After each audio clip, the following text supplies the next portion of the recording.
ਇਹ ਸਭ ਤੋਂ ਪਹਿਲਾਂ ਇਸ ਤਰ੍ਹਾਂ ਆ ਕਿ ਸੋਸ਼ਲ ਮੀਡੀਆ ज़्यादातर हाईलाइट उदों होया सीगा जी, ताकत का अंदाज़ा उदों होया सीगा जो अरब दे विच एक इनकलाबी मूवमेंट जिहड़ी चली, जिन्हों अरब स्प्रिंग का नाम दिता जाता। 26 जनवरी नूं असलीयत की हुई है किसी नूं नहीं पता। कोई कहंदा जी तिरंगे का अपमान करता, कोई कहंदा तिरंगा ला दिता, कोई कहंदा जी तिरंगा ला के खालिस्तान का झंडा चढ़ा दिता। इहदा हुण टाइम पा के गल्लां क्लीयर होईयां ना भी नहीं इहो जिहा कुछ होया। जो सोशल मीडिया की गल कर रहे हैं कि सोशल मीडिया शायद सरकारां दे कंट्रोल च नहीं है, सिर्फ गोदी मीडिया है। सारे कुछ नूं कंट्रोल कर सकते हैं, जिथे नहीं कंट्रोल कर सकते उत्थे जे आपां पंजाबी च कहीए भी गंद पा सकते हैं। लोगों के मनां विच सवाल आ कि भारत दे विच जिहड़ा किसान अंदोलन चल रहा उहदे उत्ते मोदी सरकार का जबर जिहड़ा किन्ना कुछ वध सकदा। भारत दा अमरीका दे विच दोस्त डोनाल्ड ट्रंप वो हुण राष्ट्रपति नहीं रहा, जिस दे सिर दे उत्ते चीन नूं दब के मारे जा रहे सीगे। मोदी दे फाशीवाद के अधीन चालां धक्किआं दे नाल हुण जुल्म जिहड़ा वो रंग दिखाऊगा जिहड़ा आपां कदी सोचिया भी नहीं होगा। इहो जी पाड़ो फुट पाओ की राजनीति भी होगी, उत्तों कटापा भी होगा, गिरफ्तारियां भी होगी, हरेक चीज़ जिहड़ी इहो जी होगी कि आपां देख के दंग रह जावांगे ते हैरान होवांगे। जिहड़ी डराउण वाली गल उन्होंने कही आ, ये बड़ी जिहड़ी सीरीयस गल हैगी आ कि लोकां नूं हर तरह साम दाम दंड पे परत के वोटां किवें अपने हक विच पाउणीआं, उहदे वास्ते सोशल मीडिया जिहड़ा बुरी तरह वरतिया गया। एक बार फिर तुहाडा सारिਆਂ ਦਾ प्रोग्राम ਦੇ ਵਿੱਚ ਨਿੱਘਾ ਸਵਾਗਤ ਹੈ। ਕੈਨੇਡਾ ਦੇ ਵਿੱਚ ਕੀ ਪੂਰੀ ਦੁਨੀਆ ਦੇ ਵਿੱਚ ਹੀ ਗਨ ਕੰਟਰੋਲ ਇੱਕ ਜਿਹੜਾ ਉਹ ਚੁਣੌਤੀ ਭਰਿਆ ਕਾਰਜ ਆ। ਬਹੁਤ ਸਾਰੀਆਂ ਮੌਤਾਂ ਜਿਹੜੀਆਂ ਉਹ ਹੁੰਦੀਆਂ ਜਿਹਦੇ ਵਿੱਚ ਕਿ ਗਨਸ ਦਾ ਪ੍ਰਯੋਗ ਜਿਹੜਾ ਕੀਤਾ ਜਾਂਦਾ, ਬੰਦੂਕਾਂ ਦੀ ਵਰਤੋਂ ਹੁੰਦੀ ਆ। ਇਹ ਬੰਦੂਕਾਂ ਜਿਹੜੀਆਂ ਉਹ ਲੀਗਲ ਵੀ ਹੁੰਦੀਆਂ ਕਈ ਵਾਰੀ ਤੇ ਬਹੁਤੀ ਕਰਕੇ ਇਲੀਗਲ ਹੁੰਦੀਆਂ। ਕੈਨੇਡਾ ਸਰਕਾਰ ਦਾ ਪੂਰਾ ਜ਼ੋਰ ਲੱਗਿਆ ਹੋਇਆ ਕਿ ਗਨ ਕੰਟਰੋਲ ਕਰਨੀ ਆ ਤੇ ਇਸ ਦੇ ਵਾਸਤੇ ਨਵੇਂ ਤੋਂ ਨਵੇਂ ਸਟੈਪ ਜਿਹੜੇ ਚੱਕੇ ਜਾ ਰਹੇ ਆ। पिछले साल 1500 के करीब असॉल्ट राइफल्स ਦੀਆਂ ਅੱਡ-ਅੱਡ ਕਿਸਮਾਂ ਜਿਹੜੀਆਂ ਉਹ ਕੈਨੇਡਾ ਦੇ ਵਿੱਚ ਬੈਨ ਕਰ ਦਿੱਤੀਆਂ ਗਈਆਂ ਸੀਗੀਆਂ ਤੇ ਉਹਨਾਂ ਨੂੰ ਅਲਟਰ ਕਰਨ ਦੇ ਉੱਤੇ ਰੋਕ ਲਾ ਦਿੱਤੀ ਗਈ ਸੀਗੀ। ਤੇ ਹੁਣ ਉਸ ਤੋਂ ਬਾਅਦ ਦੇ ਵਿੱਚ ਕੈਨੇਡਾ ਸਰਕਾਰ ਨੇ ਅੱਜ ਇਹ ਫੈਸਲਾ ਕੀਤਾ, ਪ੍ਰਧਾਨ ਮੰਤਰੀ ਟਰੂਡੋ ਨੇ ਇਹ ਐਲਾਨ ਕੀਤਾ ਕਿ ਜਿਹੜੇ ਹਥਿਆਰ ਬੈਨ ਕਰ ਦਿੱਤੇ ਗਏ ਸੀਗੇ, ਜਿਨ੍ਹਾਂ ਦੇ ਉੱਤੇ ਪਾਬੰਦੀ ਲਾ ਦਿੱਤੀ ਗਈ ਸੀ ਪਰ ਕੈਨੇਡਾ ਦੇ ਵਿੱਚ ਲੋਕਾਂ ਕੋਲ ਮੌਜੂਦ ਆ, ਉਹ ਕਿਸੇ ਵਰਤੋਂ ਦੇ ਨਹੀਂ ਰਹੇ, ਉਹ ਇੱਧਰ ਉੱਧਰ ਲਿਜਾ ਨਹੀਂ ਸਕਦੇ, ਉਹਨਾਂ ਨੂੰ ਕੈਨੇਡਾ ਸਰਕਾਰ ਜਿਹੜੀ ਖਰੀਦੂਗੀ ਹੁਣ। ਸੋ ਉਹ ਕੋਈ ਵੀ ਜਿਹੜੇ ਲੋਕ ਜਿਨ੍ਹਾਂ ਕੋਲ ਇਹ ਪਾਬੰਦੀਸ਼ੁਦਾ ਹਥਿਆਰ ਹੈਗੇ ਆ, ਕੈਨੇਡਾ ਸਰਕਾਰ ਆਉਣ ਵਾਲੇ ਮਹੀਨੇ 'ਚ ਪ੍ਰੋਗਰਾਮ ਚਲਾਊਗੀ ਤੇ ਉਹ ਉੱਥੇ ਜਾ ਕੇ ਆਪਣੇ ਹਥਿਆਰ ਜਿਹੜੇ ਸਰਕਾਰ ਨੂੰ ਵੇਚ ਸਕਦੇ ਆ। ਅਤੇ ਇਸ ਦੇ ਨਾਲ ਹੀ ਕੈਨੇਡਾ ਸਰਕਾਰ ਨੇ ਜਿਹੜੀਆਂ ਮਿਊਨਿਸਪੈਲਿਟੀਜ਼ ਆ ਉਹਨਾਂ ਨੂੰ ਅਧਿਕਾਰ ਦੇ ਦਿੱਤੇ ਆ ਕਿ ਉਹਨਾਂ ਨੇ ਦੇਖਣਾ ਕਿ ਉਹਨਾਂ ਨੇ ਜਿਹੜੀਆਂ ਹੈਂਡ ਗਨਸ ਨੇ, ਜਿਹਨਾਂ ਨੂੰ ਆਪਾਂ ਪਿਸਤੌਲ, ਮਾਊਜ਼ਰ ਵਗੈਰਾ ਛੋਟੇ ਹਥਿਆਰ ਜਿਹੜੇ ਆਪਣੇ ਬੁੱਕਲ ਦਾ ਹਥਿਆਰ ਪੰਜਾਬੀ 'ਚ ਆਪਾਂ ਕਹਿ ਦਿੰਦੇ ਹਾਂ, ਜਾਂ ਜਿਹੜਾ ਹੱਥ ਦੇ ਵਿੱਚ ਆ ਜਾਂਦਾ, ਉਹਨਾਂ ਦੇ ਉੱਤੇ ਪਾਬੰਦੀ ਲਾਉਣ ਦੀ ਜਿਹੜੀ ਗੱਲ ਉਹ ਮਿਊਨਿਸਪੈਲਿਟੀਜ਼ 'ਤੇ ਛੱਡ ਦਿੱਤੀ ਆ। ਇਹ ਮਿਊਨਿਸਪੈਲਿਟੀਜ਼ ਫੈਸਲਾ ਕਰਨ ਕਿ ਤੁਸੀਂ ਇਹ ਹਥਿਆਰ ਜਿਹੜੇ ਆ ਇਹ ਆਪਣੇ ਇਹਨਾਂ ਦੇ ਉੱਤੇ ਪਾਬੰਦੀ ਲਾਉਣੀ ਆ ਜਾਂ ਨਹੀਂ ਲਾਉਣੀ। ਇਹਨੂੰ ਲੈ ਕੇ ਕੈਨੇਡਾ ਦੀਆਂ ਅੱਡ-ਅੱਡ ਮਿਊਨਿਸਪੈਲਿਟੀਜ਼ ਦੇ ਵਿੱਚ ਚਰਚਾ ਜਿਹੜੀ ਚੱਲ ਰਹੀ ਆ। ਲੋਕਲ ਕੌਂਸਲਾਂ ਦੇ ਵਿੱਚ ਕੌਂਸਲਰ ਜਿਹੜੇ ਅੱਡ-ਅੱਡ ਤਰ੍ਹਾਂ ਦੇ ਬਿਆਨ ਜਿਹੜੇ ਆ ਦੇ ਰਹੇ ਆ। ਸਰੀ ਦੇ ਮੇਅਰ ਜਿਹੜੇ ਆ ਉਹ ਪਾਬੰਦੀ ਲਾਉਣ ਦੇ ਹੱਕ ਵਿੱਚ ਆ, ਵੈਨਕੂਵਰ ਵਾਲੇ ਵੀ ਇਹੀ ਗੱਲ ਕਹਿ ਰਹੇ ਆ। ਪਰ ਹੁਣ ਜਿਹੜੀ ਇੱਕ ਗਨ ਲੌਬੀ ਆ ਅਤੇ ਐਂਟੀ ਗਨ ਲੌਬੀ ਆ, ਉਹਨਾਂ ਦੇ ਵਿਚਾਲੇ ਇੱਕ ਜਿਹੜੀ ਆ ਚਰਚਾ ਦੁਬਾਰਾ ਸ਼ੁਰੂ ਹੋ ਗਈ ਆ। ਜਿਹੜੀ ਤਾਂ ਹੈਗੀ ਆ ਗਨ ਲੌਬੀ, ਉਹਦਾ ਇਹ ਕਹਿਣਾ ਆ ਕਿ ਇਹ ਜਿਹੜੇ ਗਨਸ ਦੇ ਉੱਤੇ ਪਾਬੰਦੀ ਲਾਉਣੀ ਆ ਇਹ ਬਿਲਕੁਲ ਬੇਲੋੜੀ ਆ, ਕਿਉਂਕਿ ਜਿਹੜੀਆਂ ਲੀਗਲ ਗਨਸ ਹੁੰਦੀਆਂ, ਕਾਨੂੰਨੀ ਜਿਹਨਾਂ ਦੇ ਉੱਤੇ ਲਾਇਸੈਂਸ ਲੋਕਾਂ ਨੇ ਲੈ ਕੇ ਰੱਖੀਆਂ ਹੋਈਆਂ, ਚਾਹੇ ਉਹ ਅਸਾਲਟ ਰਾਈਫਲ ਸੀਗੀਆਂ ਜਾਂ ਹੈਂਡ ਗਨਸ ਆ, ਉਹਨਾਂ ਦੀ ਵਰਤੋਂ ਜਿਹੜੀ ਆ ਸ਼ਿਕਾਰ ਕਰਨ ਦੇ ਵਾਸਤੇ ਜਾਂ ਨਿਸ਼ਾਨੇ ਲਾਉਣ ਵਾਸਤੇ ਸ਼ੌਂਕੀਆ ਜਿਹੜੀ ਕੀਤੀ ਜਾਂਦੀ ਆ। ਪਿਛਲੇ ਅੰਕੜੇ ਜਿਹੜੇ ਦੱਸਦੇ ਆ ਕਿ ਕੋਈ ਵੀ ਜਿਹੜੀ ਆ ਲੀਗਲ ਗਨ ਜਿਹੜੀ ਆ ਉਹਦੇ ਨਾਲ ਬਹੁਤ ਘੱਟ ਜਿਹੜੇ ਆ ਕੈਨੇਡਾ ਦੇ ਵਿੱਚ ਕਤਲ ਹੋਏ ਆ। ਜਿਹੜੇ ਬਹੁਤੀ ਗੈਂਗ ਹਿੰਸਾ ਜਾਂ ਹੋਰ ਜਿਹੜੇ ਕਤਲ ਹੁੰਦੇ ਆ ਉਹ ਅਮਰੀਕਾ ਤੋਂ ਜਾਂ ਹੋਰ ਪਾਸਿਓਂ ਆਈਆਂ ਜਿਹੜੀਆਂ ਇਲੀਗਲ ਗਨਸ ਆ ਉਹਨਾਂ ਦੇ ਨਾਲ ਹੁੰਦੇ ਆ। ਅਤੇ ਜਿਹੜੀ ਐਂਟੀ ਗਨ ਲੌਬੀ ਉਹ ਕਹਿੰਦੇ ਨਹੀਂ ਵੀ ਜਿਹੜੀ ਗਨ ਹੋਣੀ ਨਹੀਂ ਚਾਹੀਦੀ ਕਿਸੇ ਕੋਲ, ਵੀ ਇਹ ਤਾਂ ਜੇ ਗਨ ਤੁਹਾਡੇ ਕੋਲ ਆ ਤਾਂ ਇਹ ਹਿੰਸਾ ਨੂੰ ਜਨਮ ਦਿੰਦੀ ਆ। ਉਹ ਉਸ ਗੱਲ ਦੇ ਉੱਤੇ ਜਿਹੜੀ ਆ ਆਪਣੀ ਲੌਬੀ ਕਰ ਰਹੇ ਆ। ਸੋ ਦੋਵਾਂ ਧਿਰਾਂ ਦੇ ਵਿੱਚ, ਕੈਨੇਡਾ ਵਿੱਚ ਵੀ ਅਮਰੀਕਾ ਦੇ ਵਿੱਚ ਵੀ ਅਕਸਰ ਇਹ ਚਰਚਾਵਾਂ ਜਿਹੜੀਆਂ ਚੱਲਦੀਆਂ ਰਹਿੰਦੀਆਂ ਆ। ਇੱਕ ਵਾਰੀ ਫਿਰ ਕੈਨੇਡਾ ਵਿੱਚ ਗਨ ਕੰਟਰੋਲ ਨੂੰ ਲੈ ਕੇ ਜਿਹੜਾ ਹੁਣ ਵਿਵਾਦ ਆ ਉਹ ਸ਼ੁਰੂ ਹੋਣਗੇ। ਇਸ ਤੋਂ ਬਾਅਦ ਆਪਾਂ ਗੱਲ ਕਰਦੇ ਹਾਂ ਟਰੰਪ ਸਾਹਿਬ ਦੀ। ਅਮਰੀਕਾ ਦੇ ਵਿੱਚ ਰਾਸ਼ਟਰਪਤੀ ਸਾਬਕਾ ਜਿਹੜੇ ਰਹੇ ਆ ਡੋਨਲਡ ਟਰੰਪ, ਉਹਨਾਂ ਦੇ ਉੱਤੇ ਦੂਜੀ ਵਾਰੀ ਮਹਾਦੋਸ਼ ਜਿਹੜਾ ਆ ਉਹਦਾ ਮੁਕੱਦਮਾ ਚਲਾਇਆ ਗਿਆ, ਜਿਹਨੂੰ ਕਿ ਆਪਾਂ ਇੰਪੀਚਮੈਂਟ ਵੀ ਕਹਿ ਦਿੰਦੇ ਆ। ਪਰ ਉਹ ਇਸ ਮਾਮਲੇ ਵਿੱਚੋਂ ਬਾਇਜ਼ਤ ਬਰੀ ਹੋ ਗਏ ਆ। ਉਹਦਾ ਵੱਡਾ ਕਾਰਨ ਇਹ ਆ ਕਿ ਜਿੰਨੀਆਂ ਵੋਟਾਂ ਚਾਹੀਦੀਆਂ ਸੀਗੀਆਂ ਸੈਨੇਟ ਦੇ ਵਿੱਚ ਉਹਨਾਂ ਨੂੰ ਇੰਪੀਚ ਕਰਨ ਦੇ ਵਾਸਤੇ, ਉਹਨਾਂ ਦੇ ਉੱਤੇ ਮਹਾਦੋਸ਼ ਚਲਾਉਣ ਵਾਸਤੇ, ਉਹ ਉਹਨਾਂ ਨੂੰ ਜਿਹੜੀਆਂ ਆ ਉਹ ਨਹੀਂ ਮਿਲੀਆਂ ਜੀ ਵਿਰੋਧੀ ਧਿਰ ਨੂੰ। ਸੋ ਕੁੱਲ ਮਿਲਾ ਕੇ ਜਿਹੜੀ ਉਹਨਾਂ ਦੇ ਉੱਤੇ ਦੋਸ਼ ਇਹ ਲਾਏ ਜਾ ਰਹੇ ਸੀ ਕਿ 6 ਜਨਵਰੀ ਨੂੰ ਕੈਪੀਟਲ ਹਿੱਲ ਦੇ ਉੱਤੇ ਜੋ ਦੰਗਾ ਹੋਇਆ ਉਹ ਟਰੰਪ ਉਹਨਾਂ ਦੇ ਸੱਦੇ ਕਾਰਨ ਹੋਇਆ ਤੇ ਟਰੰਪ ਜਿਹੜੇ ਉਹਦੇ ਵਾਸਤੇ ਜ਼ਿੰਮੇਵਾਰ ਆ, ਇਸ ਕਰਕੇ ਉਹਨਾਂ ਨੂੰ ਇੰਪੀਚ ਕਰਨਾ ਆ। ਪਰ ਦੂਜੇ ਪਾਸੇ ਜਿਹੜੇ ਟਰੰਪ ਹਮਾਇਤੀ ਸੀਗੇ ਰਿਪਬਲਿਕਨ ਸੈਨੇਟਰ, ਉਹ ਕਹਿੰਦੇ ਜਦੋਂ ਰਾਸ਼ਟਰਪਤੀ ਨਹੀਂ ਰਹੇ ਹੈਗੇ ਹੁਣ, ਸੋ ਇੰਪੀਚ ਕਿਵੇਂ ਕੀਤਾ ਜਾ ਸਕਦਾ ਵੀ ਬੇਲੋੜਾ ਅਮਲ ਜਿਹੜਾ ਆ ਇਹ ਕੀਤਾ ਜਾ ਰਿਹਾ ਆ। ਸੋ ਹਾਲਾਂਕਿ 7 ਰਿਪਬਲਿਕਨ ਮੈਂਬਰਾਂ ਨੇ ਡੈਮੋਕ੍ਰੇਟਸ ਦੇ ਨਾਲ ਰਲ ਕੇ ਟਰੰਪ ਦੇ ਉਲਟ ਵੋਟਾਂ ਪਾਈਆਂ। 57 ਵੋਟਾਂ ਜਿਹੜੀਆਂ ਟਰੰਪ ਦੇ ਉਲਟ ਪਈਆਂ, 43 ਵੋਟਾਂ ਜਿਹੜੀਆਂ ਟਰੰਪ ਦੇ ਹੱਕ ਵਿੱਚ ਪਈਆਂ। ਪਰ ਕਿਉਂਕਿ ਟਰੰਪ ਨੂੰ ਇੰਪੀਚ ਕਰਨ ਦੇ ਵਾਸਤੇ 10 ਵੋਟਾਂ ਹੋਰ ਚਾਹੀਦੀਆਂ ਸੀਗੀਆਂ, 66 ਵੋਟਾਂ ਨਾਲ 2/3 ਬਹੁਮਤ ਹੁੰਦਾ, ਜੇ 67 ਹੋ ਜਾਂਦੀਆਂ ਤਾਂ ਉਹ ਇੰਪੀਚ ਹੋ ਸਕਦੇ ਸੀ, ਪਰ 10 ਵੋਟਾਂ ਉਹਨਾਂ ਨੂੰ ਘੱਟ ਪਈਆਂ, ਜਿਸ ਕਾਰਨ ਇੱਕ ਵਾਰੀ ਫਿਰ ਉਹ ਇੰਪੀਚਮੈਂਟ ਤੋਂ ਜਿਹੜੇ ਬਚ ਗਏ ਆ, ਉਹਨਾਂ ਨੂੰ ਬਾਇਜ਼ਤ ਬਰੀ ਜਿਹੜਾ ਆ ਜੀ ਉਹ ਕਰਨਾ ਪਿਆ। ਇਸ ਦੇ ਨਾਲ ਹੀ ਆਪਾਂ ਗੱਲ ਕਰਦੇ ਹਾਂ ਮੋਦੀ ਸਰਕਾਰ ਦੀ। ਕਿਸਾਨ ਮੋਰਚਾ ਆਪਾਂ ਨੂੰ ਪਤਾ ਕਿ ਬੀਤੇ ਲਗਭਗ 3 ਮਹੀਨਿਆਂ ਤੋਂ ਪੂਰਾ ਗਰਮਾਇਆ ਹੋਇਆ ਤੇ ਮੋਦੀ ਸਰਕਾਰ ਜਿਹੜੀ ਇਹਨੂੰ ਬਿਲਕੁਲ ਵੀ ਗੰਭੀਰਤਾ ਨਾਲ ਨਹੀਂ ਲੈ ਰਹੀ। ਜਦੋਂ ਵੀ ਉਹਨਾਂ ਦੇ ਨਾਲ ਕਦੀ ਗੱਲ ਹੁੰਦੀ ਹੈ ਤਾਂ ਉਹ ਇਹ ਸ਼ੋਅ ਕਰਦੇ ਆ ਵੀ ਉਹਨਾਂ ਨੂੰ ਤਾਂ ਕੋਈ ਪਰਵਾਹ ਨਹੀਂ ਹੈਗੀ, ਜਾਂ ਇਹ ਮਸਲਾ ਜਿਹੜਾ ਕੋਈ ਏਡਾ ਮਸਲਾ ਹੀ ਨਹੀਂ ਹੈਗਾ ਜਿੰਨਾ ਕਿ ਬਣਾਇਆ ਜਾ ਰਿਹਾ। ਹਾਲਾਂਕਿ ਪੂਰੀ ਦੁਨੀਆ ਦੇ ਵਿੱਚ ਇਹਦੀ ਗੱਲ ਜਿਹੜੀ ਆ ਹੋ ਰਹੀ ਆ। ਜੇ ਮੈਂ ਪੂਰੀ ਦੁਨੀਆ ਦੇ ਵਿੱਚ ਗੱਲ ਕਰਨ ਦੀ ਗੱਲ ਕਰਾਂ ਤਾਂ ਸਾਡੇ ਵੀਕਐਂਡ ਦੇ ਉੱਤੇ ਜਿਹੜੇ BC ਦੇ ਮੁੱਖ ਮੰਤਰੀ ਜੌਨ ਹੌਰੀਗਨ ਆ, ਉਹਨਾਂ ਨੇ ਕੈਨੇਡਾ ਦੇ ਪ੍ਰਧਾਨ ਮੰਤਰੀ ਜਸਟਿਨ ਟਰੂਡੋ ਨੂੰ ਇੱਕ ਚਿੱਠੀ ਲਿਖੀ ਆ, ਜਿਹਦੇ ਵਿੱਚ ਉਹਨਾਂ ਨੇ ਇਹ ਜ਼ਿਕਰ ਕੀਤਾ ਕਿ ਸਾਡੇ ਸੂਬੇ ਬ੍ਰਿਟਿਸ਼ ਕੋਲੰਬੀਆ ਦੇ ਵਿੱਚ ਮੋਦੀ ਸਰਕਾਰ ਦੇ ਉਲਟ ਕਿਸਾਨ ਬਿੱਲਾਂ ਕਰਕੇ ਮੁਜ਼ਾਹਰੇ ਹੋ ਰਹੇ ਆ। ਇੱਕ ਅਜਿਹਾ ਮੁਜ਼ਾਹਰਾ ਪਾਰਲੀਮੈਂਟ ਦੇ ਬਾਹਰ ਵੀ ਹੋਇਆ। ਪ੍ਰੋਟੈਸਟ ਰੈਲੀ ਜਿਹੜੀਆਂ ਅੱਡ-ਅੱਡ ਸ਼ਹਿਰਾਂ ਦੇ ਵਿੱਚ ਹੋ ਰਹੀਆਂ। ਮੈਂ ਪ੍ਰਧਾਨ ਮੰਤਰੀ ਟਰੂਡੋ ਦੇ ਧਿਆਨ ਵਿੱਚ ਇਹ ਗੱਲ ਲਿਆਉਣੀ ਚਾਹੁੰਦਾ ਕਿ ਲੋਕ ਜਿਹੜੇ ਉਹ ਮੰਗ ਕਰ ਰਹੇ ਆ ਕਿ ਇਹਦਾ ਪੀਸਫੁਲੀ ਹੱਲ ਹੋਣਾ ਚਾਹੀਦਾ, ਗੱਲਬਾਤ ਦੇ ਜ਼ਰੀਏ ਇਹ ਜਿਹੜੇ ਖੇਤੀ ਕਾਨੂੰਨ ਆ ਉਹ ਰੱਦ ਹੋਣੇ ਚਾਹੀਦੇ ਆ, ਸਰਕਾਰ ਨੂੰ ਇਹਨਾਂ ਦੇ ਉੱਤੇ ਅਮਲ ਕਰਨਾ ਚਾਹੀਦਾ। ਸੋ ਉਹਨਾਂ ਨੇ ਟਰੂਡੋ ਨੂੰ ਬ੍ਰਿਟਿਸ਼ ਕੋਲੰਬੀਆ ਦੇ ਵਿੱਚ ਵੱਸਦੇ ਪੰਜਾਬੀ ਭਾਈਚਾਰੇ ਦੀ ਤਰਫੋਂ ਇਹ ਅਪੀਲ ਕੀਤੀ ਆ, ਇਹ ਸਿਫਾਰਿਸ਼ ਕੀਤੀ ਆ ਕਿ ਉਹ ਭਾਰਤ ਸਰਕਾਰ ਦੇ ਨਾਲ ਸੰਬੰਧੀ ਗੱਲ ਕਰਨ। ਦੂਜੇ ਪਾਸੇ ਪ੍ਰਧਾਨ ਮੰਤਰੀ ਨਰਿੰਦਰ ਮੋਦੀ ਜਿਹੜੇ ਉਹ ਬਜ਼ਾਇਦਾ ਉਹ ਕਹਿੰਦੇ ਗੱਲ ਹੀ ਕੋਈ ਨਹੀਂ ਹੈਗੀ। ਉਹ ਕਹਿੰਦੇ ਵੀ ਜਿਹੜੇ 3 ਖੇਤੀ ਕਾਨੂੰਨ ਆ ਤਾਂ ਵਧੀਆ ਹੀ ਬਹੁਤ ਆ, ਇਹ ਤਾਂ ਛੋਟੇ ਜਿਹੜੇ ਕਿਸਾਨ ਆ ਉਹਨਾਂ ਦੇ ਇੰਨੇ ਹੱਕ ਦੇ ਵਿੱਚ ਆ ਕਿ ਉਹਨਾਂ ਨੇ ਬਾਰੇ ਨਿਆਰੇ ਹੋ ਜਾਣੇ ਆ। ਤੁਸੀਂ ਯੂਪੀ ਦੇ ਵਿੱਚ ਦੇਖੋ ਵੀ ਐਤਕੀ ਅਸੀਂ ਪਹਿਲਾਂ ਨਾਲੋਂ ਦੁੱਗਣਾ ਝੋਨਾ ਜਿਹੜਾ ਖਰੀਦਿਆ ਆ, ਤੇ ਉਹਨਾਂ ਨੇ ਇਹਦਾ ਸਾਰਾ ਜਿਹੜਾ ਆ ਤੋੜਾ ਉਹ ਉਲਟਾ ਕਿਸਾਨਾਂ ਸਿਰ ਝਾੜਤਾ ਜਿਹੜੇ ਅੰਦੋਲਨ ਕਰ ਰਹੇ ਆ। ਕਹਿੰਦੇ ਵੀ ਜਿਹੜੇ ਅੰਦੋਲਨ ਕਰ ਰਹੇ ਕਿਸਾਨ ਆ ਉਹ ਵਿਰੋਧੀ ਪਾਰਟੀਆਂ ਨਾਲ ਮਿਲੇ ਹੋਏ ਆ, ਕਾਂਗਰਸ ਨਾਲ ਤੇ ਹੋਰਾਂ ਦੇ ਨਾਲ, ਇਹ ਸਾਰੇ ਰਲ ਕੇ ਗੁੰਮਰਾਹਕੁਨ ਪ੍ਰਚਾਰ ਕਰ ਰਹੇ ਆ। ਜਦੋਂ ਇਹਨਾਂ ਦੀਆਂ ਸਰਕਾਰਾਂ ਸੀਗੀਆਂ ਤਾਂ ਉਦੋਂ ਤਾਂ ਵਿਦੇਸ਼ੀ ਜਿਹੜੀਆਂ ਕੰਪਨੀਆਂ ਉਹਨਾਂ ਨੂੰ ਵੀ ਇੱਥੇ ਲਿਆਂਦਾ ਗਿਆ। ਹੁਣ ਅਸੀਂ ਦੇਸੀ ਕੰਪਨੀਆਂ ਨੂੰ ਇਨਸੈਂਟਿਵ ਦੇਣਾ ਚਾਹੁੰਦੇ ਹਾਂ, ਕਾਰਪੋਰੇਸ਼ਨਾਂ ਨੂੰ, ਤਾਂ ਇਹ ਜਿਹੜਾ ਆ ਰੌਲਾ ਪਾ ਰਹੇ ਆ। ਉਹ ਕਹਿੰਦੇ ਅਸਲ ਦੇ ਵਿੱਚ ਗੱਲ ਜਿਹੜੀ ਇਹ ਆ ਕਿ ਛੋਟੇ ਕਿਸਾਨਾਂ ਵਾਸਤੇ ਤੇ ਜਿਹੜੇ ਮੀਡੀਅਮ ਕਿਸਾਨ ਨੇ, ਮੱਧ ਵਰਗੀ ਕਿਸਾਨ ਨੇ, ਉਹਨਾਂ ਦੇ ਵਾਸਤੇ ਬਿੱਲ ਬਹੁਤ ਚੰਗੇ ਆ। ਇਹ ਸਾਰੇ ਅੰਦੋਲਨਕਾਰੀ, ਇਹ ਵਿਰੋਧੀ ਪਾਰਟੀਆਂ ਜਿਹੜੀਆਂ ਉਹ ਕੁਫਰ ਤੋਲ ਕੇ ਲੋਕਾਂ ਨੂੰ ਗੁੰਮਰਾਹ ਜਿਹੜੀਆਂ ਆ ਉਹ ਕਰ ਰਹੀਆਂ। ਪਰ ਜਦੋਂ ਇਸ ਗੱਲ ਦੇ ਵਾਸਤੇ ਮੋਦੀ ਹੁਣਾਂ ਨੂੰ ਜਾਂ ਮੋਦੀ ਦੇ ਮੰਤਰੀਆਂ ਨੂੰ ਓਪਨ ਡਿਬੇਟ ਲਈ ਚੈਲੰਜ ਕੀਤਾ ਜਾਂਦਾ ਕਿ ਤੁਸੀਂ ਆ ਜਾਓ ਕਿਤੇ ਓਪਨ ਡਿਬੇਟ ਕਰ ਲੈਂਦੇ ਇਸ ਗੱਲ ਦੇ ਉੱਤੇ ਕਿ ਇਹ ਹੱਕ ਦੇ ਵਿੱਚ ਨੇ ਜਾਂ ਉਲਟ ਵਿੱਚ, ਉਦੋਂ ਕੋਈ ਵੀ ਜਿਹੜਾ ਡਿਬੇਟ ਕਰਨ ਦੇ ਵਾਸਤੇ ਹਾਜ਼ਰ ਨਹੀਂ ਹੁੰਦਾ। ਇਸ ਤੋਂ ਅੱਗੇ ਆਪਾਂ ਗੱਲ ਕਰਦੇ ਹਾਂ ਬੋਲਣ ਦੀ ਆਜ਼ਾਦੀ ਦੀ। ਜਿਹੜੀ ਬੋਲਣ ਦੀ ਆਜ਼ਾਦੀ ਆ ਉਹ ਮਨੁੱਖ ਦਾ ਜਿਹੜਾ ਆ ਮੁੱਢਲਾ ਅਧਿਕਾਰ ਆ, ਤੇ ਹਰੇਕ ਮੁਲਕ ਦੇ ਵਿੱਚ ਉਸ ਨੂੰ ਇਜਾਜ਼ਤ ਆ ਕਿ ਉਹ ਬੋਲਣ ਲਈ ਆਜ਼ਾਦ ਆ ਉਨਾ ਚਿਰ ਤੱਕ ਜਿੰਨਾ ਚਿਰ ਉਹ ਅਹਿੰਸਕ ਕੁਛ ਨਹੀਂ ਕਰਦਾ, ਜਾਂ ਜਿਹੜੀ ਉਹਦੀ ਬੋਲਣ ਦੀ ਜਿਹੜੀ ਆਜ਼ਾਦੀ ਆ ਕਿਸੇ ਹੋਰ ਨੂੰ ਭੜਕਾਉਂਦੀ ਨਹੀਂ ਹੈਗੀ ਜਾਂ ਕਿਸੇ ਵਾਸਤੇ ਪ੍ਰਵੋਕ ਨਹੀਂ ਕਰਦੀ ਹੈਗੀ। ਹੁਣ ਮੋਦੀ ਸਰਕਾਰ ਦਾ ਪੂਰਾ ਜਿਹੜਾ ਜ਼ੋਰ ਲੱਗਾ ਹੋਇਆ ਆ ਕਿ ਦੁਨੀਆ ਪੱਧਰ ਉੱਤੇ ਜਿਹੜੀ ਆਵਾਜ਼ ਜਿਹੜੀ ਉੱਠੀ ਆ ਕਿਸਾਨ ਮੋਰਚੇ ਦੇ ਰੂਪ ਦੇ ਵਿੱਚ, ਇਹਨੂੰ ਚੁੱਪ ਕਰਾਇਆ ਜਾਵੇ। ਹਰੇਕ ਉਹ ਸ਼ਖਸ, ਹਰੇਕ ਉਹ ਸ਼ਖਸੀਅਤ ਜਿਹੜੀ ਕਿਸੇ ਧੱਕੇ ਦੇ ਖਿਲਾਫ ਬੋਲ ਰਹੀ ਆ, ਉਹਨੂੰ ਚੁੱਪ ਕਰਾਉਣ ਦੀਆਂ ਕੋਸ਼ਿਸ਼ਾਂ ਜਿਹੜੀਆਂ ਆ ਉਹ ਕੀਤੀਆਂ ਜਾ ਰਹੀਆਂ। ਉਹਦੇ ਵਾਸਤੇ ਚਾਹੇ ਕੁਛ ਵੀ ਕਰਨਾ ਪਵੇ। ਲੋਕਾਂ ਦੇ ਸੋਸ਼ਲ ਮੀਡੀਆ ਖਾਤੇ ਹੀ ਬੰਦ ਨਹੀਂ ਕਰਾਏ ਜਾ ਰਹੇ, ਬਲਕਿ ਲੋਕਾਂ ਨੂੰ ਗ੍ਰਿਫਤਾਰ ਕੀਤਾ ਜਾ ਰਿਹਾ। ਵਾਤਾਵਰਨ ਦੇ ਵਾਸਤੇ ਕੰਮ ਕਰ ਰਹੀ ਬੰਗਲੌਰ ਦੀ ਜਿਹੜੀ ਆ ਲੜਕੀ ਪੜ੍ਹੀ ਲਿਖੀ ਦਿਸ਼ਾ ਰਵੀ ਹੋਵੇ, ਨਿਕਿਤਾ ਜੈਕਬ ਹੋਵੇ ਜਾਂ ਸ਼ਾਂਤਨੂ ਹੁਣੀ ਹੋਣ, ਇਹਨਾਂ ਨੂੰ ਕਿਸੇ ਦੇ ਉੱਤੇ ਗ੍ਰਿਫਤਾਰੀਆਂ ਕੀਤੀਆਂ ਜਾ ਰਹੀਆਂ, ਕਿਸੇ ਉੱਤੇ ਚਾਰਜਸ ਲਾਏ ਜਾ ਰਹੇ ਆ। ਸੋ ਮਤਲਬ ਕੀ ਹੈ ਕਿ ਇੱਕ ਡਰਾਵਾ ਜਿਹੜਾ ਆ ਉਹ ਦਿੱਤਾ ਜਾ ਰਿਹਾ ਆ। ਇਹ ਇੱਕ ਅਣਐਲਾਨੀ ਐਮਰਜੈਂਸੀ ਨਾਲੋਂ ਕਿਸੇ ਵੀ ਤਰ੍ਹਾਂ ਘੱਟ ਜਿਹੜਾ ਆ ਨਹੀਂ ਹੈਗਾ। ਤੁਸੀਂ ਦੇਖੋ ਵੀ ਕਿਸਾਨ ਮੋਰਚੇ ਦਾ ਇੱਕ ਅਹਿਮ ਮੰਗ ਰਿਹਾ ਲੱਖਾ ਸਿਧਾਣਾ, ਜਿਹੜਾ ਕਿ ਨਾ ਲਾਲ ਕਿਲ੍ਹੇ ਵਾਲੀਆਂ ਘਟਨਾਵਾਂ ਵਿੱਚ ਸ਼ਾਮਲ ਸੀਗਾ, ਉਹਦੀ ਗ੍ਰਿਫਤਾਰੀ ਲਈ ਛਾਪੇ ਮਾਰੇ ਜਾ ਰਹੇ ਆ। ਉਹਨੂੰ ਇੱਦਾਂ 1 ਲੱਖ ਰੁਪਏ ਦਾ ਨਾਮ ਰੱਖ ਕੇ ਪ੍ਰਚਾਰਿਆ ਜਾ ਰਿਹਾ ਜਿਵੇਂ ਕਿਤੇ ਉਹ ਕੋਈ ਡਕੈਤ ਹੋਵੇ। ਇਸੇ ਤਰ੍ਹਾਂ ਦੀਪ ਸਿੱਧੂ, ਉਹਦਾ 7 ਦਿਨਾਂ ਦਾ ਹੋਰ ਪੁਲਿਸ ਰਿਮਾਂਡ ਜਿਹੜਾ ਆ ਉਹ ਲੈ ਲਿਆ ਗਿਆ ਆ। ਹਜੇ ਇਹ ਦੱਸਿਆ ਨਹੀਂ ਗਿਆ ਕਿ ਜਿਹੜੇ ਪਹਿਲੇ 7 ਦਿਨ ਆ ਉਹਨਾਂ ਦੇ ਵਿੱਚ ਉਹਨੇ ਕੀ ਪੁਲਿਸ ਨੇ ਪ੍ਰਾਪਤ ਕਰ ਲਿਆ, ਤੇ ਜਿਹੜਾ ਹੋਰ ਇਹ 7 ਦਿਨ ਦੇ ਰਿਮਾਂਡ ਦੀ ਲੋੜ ਆ, ਰਾਤ ਨੂੰ ਜੱਜ ਦੇ ਘਰ ਪੇਸ਼ ਕਰਕੇ ਜਿਹੜਾ ਉਹ ਰਿਮਾਂਡ ਲੈ ਲਿਆ ਗਿਆ। ਕਿਉਂਕਿ ਜੇ ਅਦਾਲਤ ਜਾਂਦੇ ਤਾਂ ਸ਼ਾਇਦ ਦੀਪ ਸਿੱਧੂ ਦੇ ਜਿਹੜੇ ਹਜ਼ਾਰਾਂ ਪ੍ਰਸ਼ੰਸਕ ਆ ਉਹਨਾਂ ਦਾ ਪੁਲਿਸ ਨੂੰ ਸਾਹਮਣਾ ਕਰਨਾ ਪੈਂਦਾ।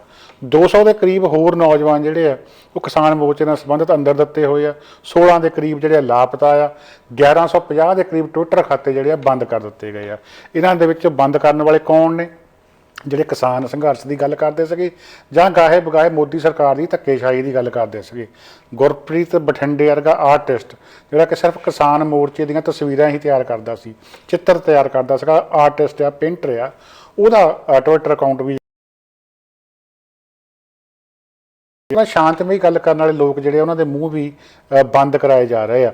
ਸੋ ਦਿੱਲੀ ਪੁਲਿਸ ਨੇ ਟੂਲ ਕਿੱਟ ਨੂੰ ਟੈਂਕ ਬਣਾ ਕੇ ਪੇਸ਼ ਕੀਤਾ ਹੋਇਆ। ਟੂਲ ਕਿੱਟ ਮਾਮਲੇ ਦੇ ਵਿੱਚ ਅਨੇਕਾਂ ਜਿਹੜੇ ਵਾਰੰਟ ਜਾਰੀ ਕੀਤੇ ਹੋਏ ਆ। ਜਿਵੇਂ ਕਿ ਮੈਂ ਦੱਸਿਆ ਕਿ ਦਿਸ਼ਾ ਰਵੀ ਦੀ ਗ੍ਰਿਫਤਾਰੀ ਹੋ ਚੁੱਕੀ ਆ। 2 ਜਣੇ ਹੋਰ ਨਿਕਿਤਾ ਜੈਕਬ ਤੇ ਸ਼ਾਂਤਨੂ ਜਿਹੜੇ ਆ ਉਹਨਾਂ ਦੇ ਗੈਰ ਜ਼ਮਾਨਤੀ ਵਾਰੰਟ ਜਿਹੜੇ ਆ ਉਹ ਜਾਰੀ ਕੀਤੇ ਗਏ ਆ। ਸੋ ਪੁਲਿਸ ਨੇ ਦਾਅਵਾ ਕੀਤਾ ਕਿ ਇਹ ਜਿਹੜੇ 3 ਜਣੇ ਆ ਇਹ ਟੂਲ ਕਿੱਟ ਦੇ ਸਿਰਜਕ ਆ। ਟੂਲ ਕਿੱਟ ਬਾਰੇ ਆਪਾਂ ਗਾਂਹ ਜਾ ਕੇ ਗੱਲ ਕਰਾਂਗੇ, ਪਰ ਟੂਲ ਕਿੱਟ ਨੂੰ ਇੱਦਾਂ ਬਣਾਇਆ ਜਾ ਰਿਹਾ ਵੀ ਇਹ ਤਾਂ ਬਹੁਤ ਵੱਡੀ ਇੱਕ ਕਾਰਵਾਈ ਸੀ।